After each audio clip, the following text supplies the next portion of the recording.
ब्रह्म बेला में राम ने शैया का परित्याग कर दिया और लक्ष्मण से कहा, तात, भगवती रात्रि व्यतीत हो गई, अब सूर्योदय का समय आ पहुंचा है।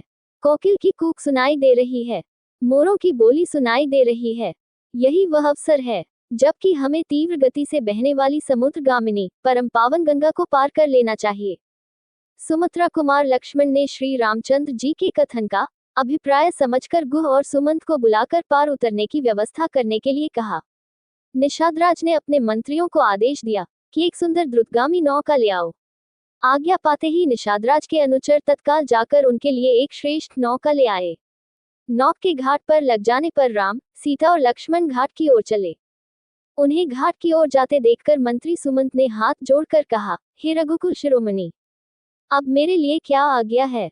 रामचंद्र ने उनकी कर्तव्य निष्ठा की प्रशंसा की और धन्यवाद देते हुए कहा, सुमंत, अब आप शीघ्र अयोध्या के लिए प्रस्थान करें।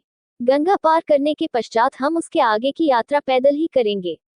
आप अयोध्या जाकर मेरी, सीता और लक्ष्मण की ओर से पिताजी, माताओं एवं अन्य गुरुजनों की चरण वंदना करें। उन्हें धैर्य दिलाते हुए हमारी ओर से संदेश दें कि हम तीनों में से किसी को भी अपने वनवास का किंचित मात्र भी दुख नहीं है। उन्हें ये भी कहें कि 14 वर्ष की अवधि समाप्त होने पर मैं, सीता और लक्ष्मण आपके दर्शन करेंगे। आप भाई भरत को कैकेय से शीघ्र बुला लें तथा राज्य सिंहासन सौंप दें ताकि प्रजा को किसी प्रकार का कष्ट व असुविधा न हो। हे मंत्रिवर, भरत से भी मेरा ये संदेश देना कि वे सभी माताओं का समान रूप से आदर करें और प्रजाजनों के हितों का सदैव ध्यान रखें। सुमंत अत्यंत विह्वल हो गए और उनके नेत्रों से अश्रुधारा बह चली। अवरुद्ध कंठ से वे बोले, हे तात, आपके वियोग में संतप्त अयोध्या की प्रजाजनों के सम्मुख मैं कैसे जा सकूंगा।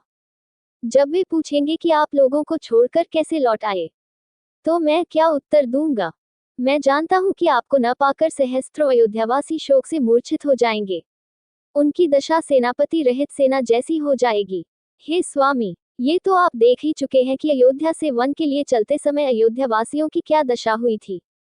इस खाली रथ को देखकर संपूर्ण अयोध्या नगरी का हृदय विदीर्ण हो जाएगा।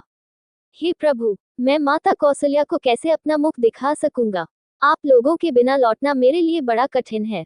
इसलिए हे नाथ, आप कृपा करके मुझे भी अपने साथ ले चलें। इस प्रकार से दीन वचन कहकर बारंबार याचना करने वाले सुमंत से सेवकों पर कृपा करने वाले श्री राम ने प्रेमपूर्वक कहा, भाई सुमंत, मेरे प्रति आपकी जो उत्कृष्ट भक्ति है उसे मैं अच्छी तरह से समझता हूँ, किंतु तुम्हारे न लौटने से माता कैकेयी के मन में शंका उत्पन्न हो जाएगी। वे समझेंगी कि हम लोग षड्यंत्र करके राज्य में ही कहीं छुप गए हैं। इसलिए मेरा तुमसे अनुरोध है कि तुम नगर को लौट जाओ। तुम्हारे लौटने से जहां माता कैकेयी की शंका भी समाप्त हो जाएगी और महाराज तथा मुझ पर किसी प्रकार का कलंक भी नहीं लगेगा। कलंक चाहे झूठा ही क्यों न हो, उसकी प्रतिक्रिया बड़ी व्यापक होती है। इस प्रकार अनेकों प्रकार से समझा बुझाकर रामचंद्र ने सुमंत को विदा किया। सुमंत अश्रुपूरित नेत्रों से रथ में बैठकर अयोध्या के लिए चल पड़े। सुमंत के जाने के पश्चात राम गुह से बोले, निषादराज, तुम कृपा करके हमारे लिए बड़का दूध मंगा दो, क्योंकि अब हम वनवासी और तपस्वी हो गए हैं और हमें जटाएं धारण करके तापस धर्म की मर्यादाओं का पालन करते हुए निर्जन वनों में निवास करना चाहिए। राम की बात सुनकर गो स्वयं जाकर बड़का दूध ले आए, जिससे राम, सीता और लक्ष्मण ने जटाएं बनाई और नियम पूर्वक तपस्वी धर्म को स्वीकार करते हुए गंगा पार करने को उद्यत हुए। नौक पर सवार होकर तीनों ने कलुषहारिणी गंगा को पार किया। गंगा के पार पहुंच जाने पर राम ने गोह को हृदय से लगा लिया। फिर उनकी स्नेहपूर्ण आतिथ्य के लिए उनकी भूरी भूरी प्रशंसा करते हुए उन्होंने निषादराज को विदा किया। दोस्तों, आगे की कथा सुनने के लिए अगला वीडियो जरूर देखें और वीडियो को लाइक करें, शेयर करें और यदि आप हमारे चैनल पर नए हो तो हमारे चैनल को सब्सक्राइब जरूर करें। धन्यवाद।